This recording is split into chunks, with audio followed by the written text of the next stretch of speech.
House Minority Leader Hakeem Jeffries joins us now. Leader Jeffries, thank you so much for coming on. The thing that I kind of can't get around is how we unring this bell. It feels to me, and I think to a lot of Americans, that the normalization of violence in our politics, the normalization of assassination attempts in our politics, is something we haven't seen since maybe the civil rights era, the 60s, when those were happening. How can we actually unring that bell realistically?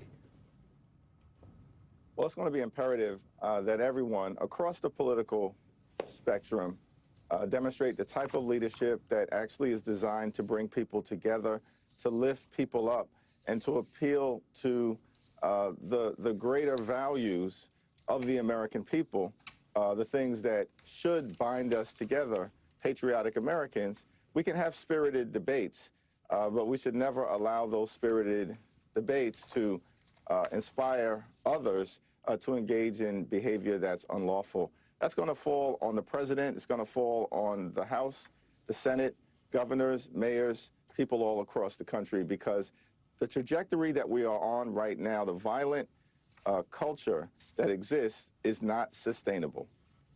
And Leader Jeffries, then, is the president doing enough to lower the temperature? Are Republican leaders in the House and the Senate doing enough to lower the temperature? Or are they exacerbating the tensions in the country by some of the things they say and some of the things they do? Well, that certainly remains to be seen in terms of how the president, how my colleagues in Congress handle this moment moving forward. This should be another wake-up call amongst many that have happened over the last several years, including, of course, the violent attack on the Capitol that took place on January 6th. But at this particular moment in time, the president is going to have to step forward, as is the case with any president, when tragedy strikes the United States of America. Now, of course, it's complicated at this moment by the fact that there's an ongoing manhunt. All of us should support our law enforcement officials who are engaged in a dangerous endeavor to try to apprehend this suspect, who is clearly violent and likely very disturbed. And we're thankful for the effort that is being done, city, state, and federal officials, to try to apprehend this suspect who engaged in a political assassination of Speaker Hortman. And that's shocking. That should shock the conscience of everyone. But we also have to come together, and we're going to need some executive branch leadership partnering with us in the Congress and the judiciary to keep people safe. It's not sustainable that members of Congress, perhaps members of the judiciary, are being threatened and targeted simply for doing their jobs. Leader Jeffries, are you going to be pushing for any additional security for your members? One of your members, Congresswoman Morrison, was on the list as a target. What has to be done in terms of concrete steps to make sure that members of the House and also the Senate here in Washington are safe? Yeah, this is going to require additional resources in all likelihood, so that members of Congress, Democrats, Republicans, people in the House, people in the Senate, have the ability to actually vigilantly and vigorously represent their constituents, articulate views that are designed to advance the best interests of their constituents, and not be targeted in the process. And so I expect to have a conversation with the four corners of leadership across the Congress sooner rather than later, because we're going to need to speak in one voice on this issue. Of course, early next week, we'll convene directly with the Sergeant-at-Arms and the head of the Capitol Police Department to have a conversation with House Democrats about the steps that can be immediately taken to put people in a position where they can be safe and do their jobs actively and aggressively at the same time.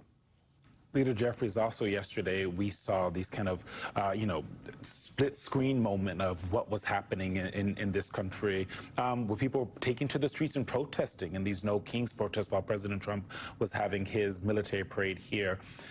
there was a lot of energy, right? We were seeing folks in big cities, small towns, in townships. I was driving to a friend's baby shower yesterday, and I saw one woman just standing out there with a sign by herself on her street corner. How do you, as a leader, how do Democratic leaders take what seems to be an energy that folks are feeling, both Democrats, Republicans, and even some independents, and channel that into something moving forward? What does that look like?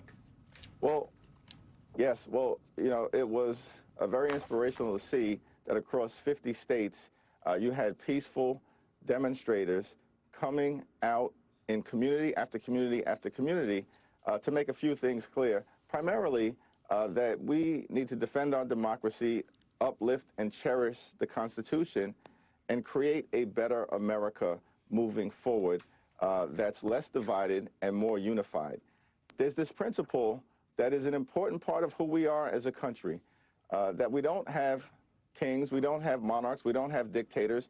We're a democracy, and in that democracy, you have three separate and co-equal branches of government.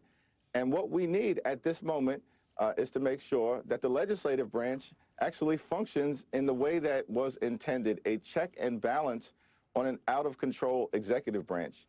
And the way to do that in this current moment is that we just need a handful of Republicans to actually come to the conclusion that they don't work for Donald Trump, they don't work for Elon Musk, they don't work for J.D. Vance, they work for the American people. Just a handful, 4 in the House, 4 in the Senate, to do the right thing, to push back against the reckless Republican efforts to jam this GOP tax scam down the throats of the American people, the largest cut to Medicaid in American history, on top of the largest cut to nutritional assistance in American history, literally ripping food out of the mouths of children, seniors, and veterans. And all of it is being done to give massive tax breaks to GOP billionaire donors. That's unacceptable. Yeah. There's an attack on the American way of life, an attack on the rule of law, an attack on democracy itself, and we need people in the Congress to step up, and we need to also support the efforts of the judiciary branch, which by and large have been tremendous in upholding the rule of law and pushing back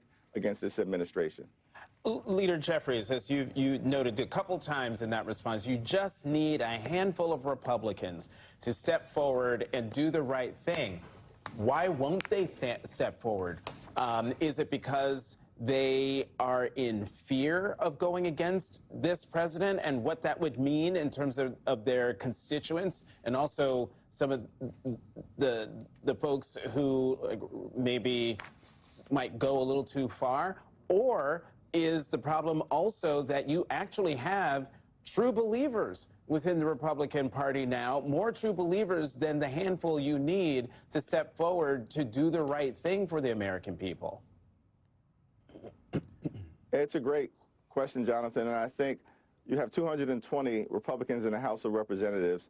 The overwhelming majority of them are true believers in terms of the far-right extremism that the Trump administration is trying to jam down the throats of the American people. There are a handful who are not, but we need them to show, with respect to defending our democracy and the rule of law, what I would call Liz Cheney-like courage. And when it comes to policy issues and the extreme efforts to, end Medicaid as we know it, or wipe away the health care of tens of millions of Americans, or snatch food out of the mouths of children, we need them to show John McCain-like courage.